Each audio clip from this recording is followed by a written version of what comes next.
Hi, I'm Aris from NJ Lenders. I'm here with Alka Anija from On Track Realty.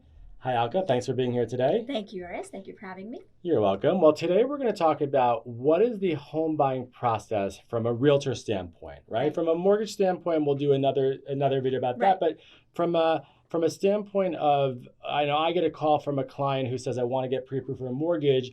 What happens next with the realtor, right? right. So give me an idea as far as what happens. Step number one: a client calls you saying, "I was referred by a friend of mine.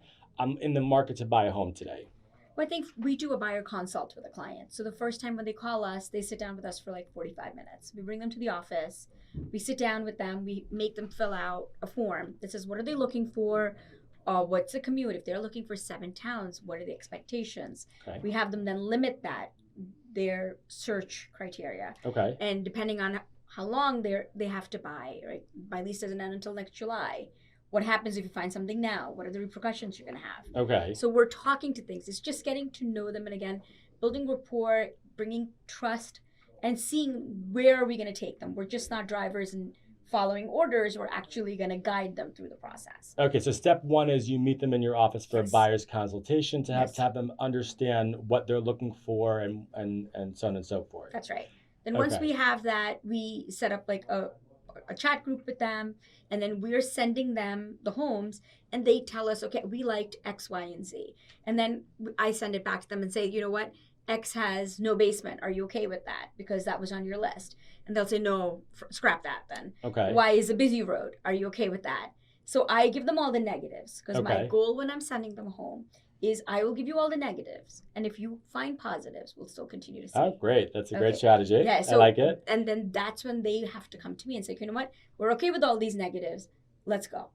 Because we can't change if it's a busy road. Right. We can't change if it's under high tension wires. We can't say if it's in a gas line. You may be okay with all three, which is fine. Okay. But again, we want you to be an educated consumer and then walk into that process. Okay, so step two is you're going to send them different homes and you're going to say which one you like. You're going to Yes. show them the negatives and the positives. And And then then- they're going to say to you, we want to see these 3 homes. That's right. Or Okay. 4 homes. And then we go see the homes. Okay. And then when they go see the homes, they have to rate them on a scale of 1 to 10. 10 being the best, 1 being the worst. Okay. So if we've seen more than 5 homes, then they have to take their top 3 that day. Okay, so you try and Shortlist it. eliminate some of Yes. these homes. That's right. So that they're walking away with only 3 homes that day. Okay. They're not, because your head can only handle so much. Oh, it's an overwhelming It's process, an overwhelming I'm sure. process. So Okay. they walk away with that. And if they like nothing, we say, you know what? We start off again. Let's tweak. What are we looking for then? Okay. And then next step around again, they'll say, you know what? We like this and like this and like this. Then we'll say, remember the first home you saw? This is similar to that home. Do you still want to see it? Okay. Remember the second home? Because we're not ignoring what they're saying, right? You want to tell the consumer we're listening to you. Okay. We're paying attention to what you're saying. So if you said you didn't like the first one because it was on a busy road, but the next 2 that you picked out are also on busy roads, are we sure we want to do that? Because again, we can't change certain things. Right. We can change carpets. We can change paints. Cosmetics, right. Cosmetics you can't look at. Okay. So what happens now? They say, Alka, we love this home. Okay. We want to make an offer. What's the next step? So you find out from an agent what is the activity on the house. Has there been any offer rejected? Or what is the seller expecting? When does the seller want to move? What is the urgency, right? And those are kind of the clues you're looking for when you're showing them the house. You're looking to see if the closets are empty. You're looking to see if the fridge is empty. Now, not every agent will ask those questions, right? I mean, that's the No, difference no. between one agent to the next. Because I actually didn't realize that. I just learned something new myself. So I like that. Yeah. So you ask, the more you know that you want ammunition for your client. And a lot of times you'll ask an agent, so tell me a little bit about why the people are selling. And the agents will go on and on and on and on and on. It's a divorce case. The husband and wife don't get along. They really want to get rid of it.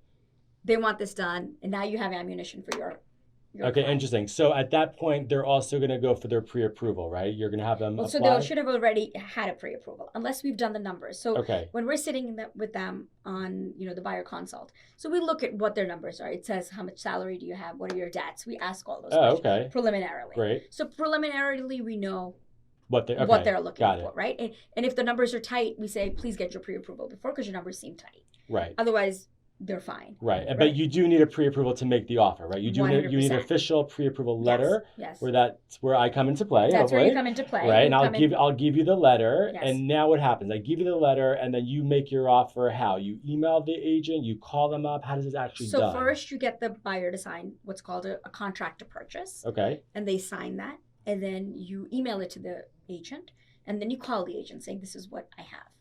I have an offer I've submitted to you. Please make sure you talk to your client. Now, does your buyer give a deposit on that initial offer? Last year, things changed where buyers don't have to give deposits anymore. The deposits come after attorney review. Really? Because the buyer's agents don't hold the deposits anymore. Okay. Okay, the attorneys hold the deposits. So there's no money exchange just to make the offer? Yes. Okay. Things have changed since last year. Okay, that's great. Yeah, it's very different. You always needed money.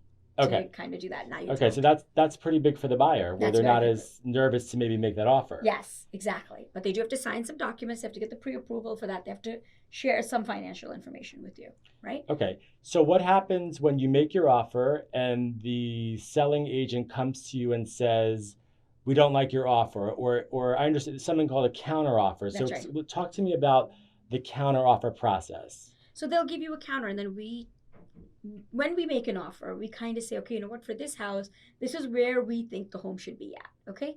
And then when we get a counter, if that's not in line with the numbers we discussed with the buyers originally, then we talk to the buyers saying, this is the number they're coming back to us. It's not in line with our counter. What do you want to do? Do you love the house enough to make that jump? Okay. And if they're not enough to make, that leap of faith and buy the home more than they thought, then we give them the best offer that we want and we move forward. Okay. We tell them, give a number that you're happy to get the home at or happy to lose it at. Right. And I always tell the clients that there's nothing wrong with paying more for a home that you actually like and you want. Exactly. Because someone else is willing to do that. That's right. That's the market value. Right. Because sometimes, the market value is what you think the home is worth to you as a consumer, right? Right. Absolutely. So let's say you agree on a price. Mm-hmm. Okay. Then what happens? Then that's when process begins. Up till now, it's emotions. Okay. Right? Up to now, it's very subjective. Everything is what they've liked, what they've gotten a vibe of, everything. Okay. Now it becomes process. Okay. Now they go to attorney review, and then they have to pick out an attorney. Okay. So what we do is generally, as soon as the buyer goes under contract, we send them an email saying this is a process you should be expecting. This is what's going to happen from now till closing. So we send them an email. Okay. And then part of that is attorney review. Okay. They have to pick out an attorney. Okay. The attorney reviews the process with them or reviews back and forth the letters that are going forward between their attorney and the other attorney. And that's to agree on the closing date, what's included in the home. That's already there in the contract of purchase. Okay. But this is to formalize any other legal mumbo jumbo, so to speak. Got it. Okay, so attorney review lasts for how long on average? It has to begin with 3 days. Okay. Within 3 days, but can end. It can take. We have some attorney reviews that end the day of closing. Honestly. Wow. Yeah. Okay, I didn't know that. Okay. Yeah, some end the day of closing. They haven't signed off. Okay, so let's say attorney review is done. Mm-hmm. Everyone agrees on the terms of the contract. Right. Then what happens? Then you're officially under contract. Okay. Okay, so that's one step that the buyer can't get out. There are 3 outs a buyer has in every contract. Attorney review is 1. Okay. Inspection is 1, and then mortgage is the 3rd one. Okay, those are the only way you can get out of it. Okay. So, how many days does the buyer have once they're under contract to get their home inspection done? That's the mumbo jumbo that's finalized during attorney review. Okay. It's generally 10 days. So within 10 days, they have to pay their deposits and they have to do home inspections. So now it depends on how long the closing is, right? How long is the whole duration of the contract? Okay. As to when they have to do their home inspection and they have to apply for their mortgage. So let's say it's a typical 60-day closing. Then they have some leeway in the room of when they have to apply for their mortgage. But if it's a 30-day closing, all these processes have to be simultaneously done. Right, to get to the finish line on time. To get to the finish line on time. Okay, so but what can the buyer expect with a home inspection? Because I don't know if the buyer realizes the job that a home inspector does. Explain that process, because that's probably one of the most important processes to make sure that the home is in good condition. That's right. So when we are doing that, we always tell the buyer, the inspector is not going to tell you what a wonderful home it is. They're not going to walk in and say, the vibe of this home is perfect. Okay. They don't care. They're there to do a job, right? Right. And their job is to find flaws. That's what you're paying them for. Okay. You're not paying them to say, beautiful tile, because then you'll say, what type of inspector is this? So you want them to find flaws. They're here to do that. So when you look at the inspection report and you're there through the process, don't get caught up in that. Because that's not how you're going to buy a house despite that. We're not perfect. The house isn't perfect either. We have our flaws. The house has its flaws. And we have to be okay with that. Okay, so basically you advise the clients that you really want to pay attention to the major, exactly. So foundation, HVAC, stuff like that, but the nitty gritty, that's the job anyway for the home inspector to point out, but it's not necessarily the important part of the process. Exactly, and we're there throughout the whole inspection, so I'm there for every inspection of mine. Okay, that's great. And I'm, for the 3 hours, I'm with the client, I'm talking to them about this is important, this is not important, this is important, this is not important. And what is the cost? Because something could be a safety concern that the inspector highlights it, but it's a $10 item. Okay. But the inspector has to do CYA, right? They have to say, correct, this is important, but it's a GFCI switch, which is $10. Got it. Okay, so now what happens? The home inspection's done. You're going with a client, say what's important, what's not. Then you go to the seller and say, we want ABC repaired. Like, talk to me about that. So we go back, we sit down with the buyer, and we say, okay, what's important to you? What is your end goal? Do you like the home? At the end of the inspection, I always ask them, do you still like the home? You've now been here for 3 hours. Mm-hmm. Do you still like the home, or do you not like your home? Okay. Because this is your second out. That's a good test, by the way. That's a good test, right? Because even after they've heard all the negative, if they say, no, we like it, let's see what the seller will do. I know what I'm expecting. Okay.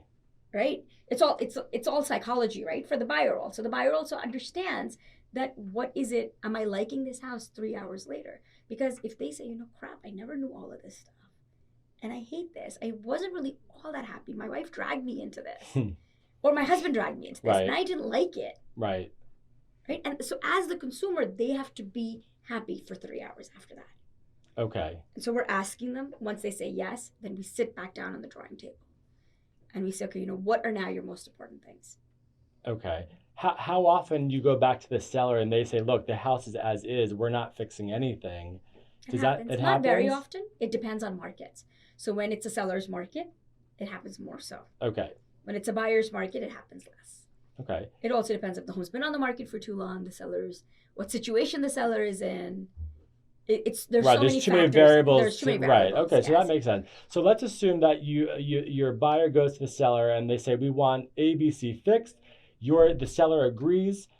Great. Now what happens? What's the next step for your buyer? Mortgage. Okay. So that's when they're going to apply for their mortgage. That's when they apply for the mortgage. So then, meanwhile, while we're going for mortgage, I always tell them to talk to their lenders. Okay.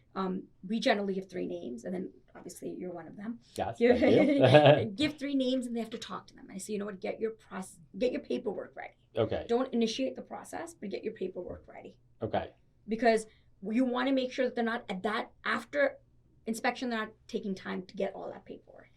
Right, because they need to be ready. With a 30-day closing, they really have to apply sooner rather than later. Yes. If they have 60 days, then they could really wait a little bit longer to but not apply. too long. Right. So we want to make sure. So then they apply for their paperwork and they do the mortgage application. And then we're in touch with the mortgage rep, which would be you, to say, okay, you know what? What is it? What do they need? And we've kind of turned it over to you at that point. Right. Right. So what the buyer has to realize also is that they have a mortgage contingency date in their contract that they have to get approved for the loan within X amount of days of after attorney review. Yes. So then we're going to give the something called the mortgage commitment, which says that the buyer is approved and we've done the appraisal. That's right. And basically, from that point on, once they meet all their loan conditions, what happens before closing? Because isn't there a walkthrough that you walk them through the home? Right. But before that, they have to 3 days before, 5 days before, really, we will advise them, listen, you should be getting a closing disclosure 3 days before closing. If we don't because what people think is the day on the contract is the day that's written for their closing. Right. It's always on or about. On or about. Yeah. So if you don't have your closing disclosure 3 days before, you're not closing. Okay. So let me just explain to your buyers. The closing disclosure form is all the fees associated with the loan that they have to get 3 days prior. 3 business days. 3 business days prior to go to closing. So if that lender wasn't on top of it, their closing can be delayed. That's right. Now what we do is when they get approved, we actually send that closing disclosure out early, so we so never have to worry about it. oh, that's So we awesome. don't have to have them acknowledge it. They don't have to sign it. Yeah. But there are lenders who do it last minute, and it can create a problem. Right. So And see, and a buyer will never know that, right? They'll never know the difference between a good lender and a bad lender unless they fall in that pit, right? Like if they come to you, you've already sent them the closing notice, so there'll never be a delay. correct. Versus another one where there will be a delay, they'll be like, oh, come on. Right. So Right. look, we're very proactive. I mean, Yes. that's our job, is to be very Yeah. proactive, and a lot of lenders are not like that. Yeah. So let's assume they have the closing disclosure. Then what happens? Because We now do a you're getting ready the walkthrough. So Yes. tell me about the walkthrough. So the walkthrough, the home has to be in the same condition that we saw it in, to make sure the sellers have moved out generally by that time. And we are checking two things. One, that all the repairs are done that were promised to us. Okay. And then one, that the home, while people are moving out, there's no, broken walls, or they haven't taken window treatments that they were supposed to leave, or anything that's out of the ordinary. So that's what we're doing the day of. We generally do it the day of. Oh, the day of. Oh, I thought it was the day before. It depends. The seller may not be moved out the day before. Okay, so a lot of times it's done let's say day the of. morning of, and then basically they're going to then go sign their closing documents a couple hours later at the Exactly. attorney's office or wherever it's scheduled. That's basically. right. Yep. And when we're there, we're obviously there for our closings too.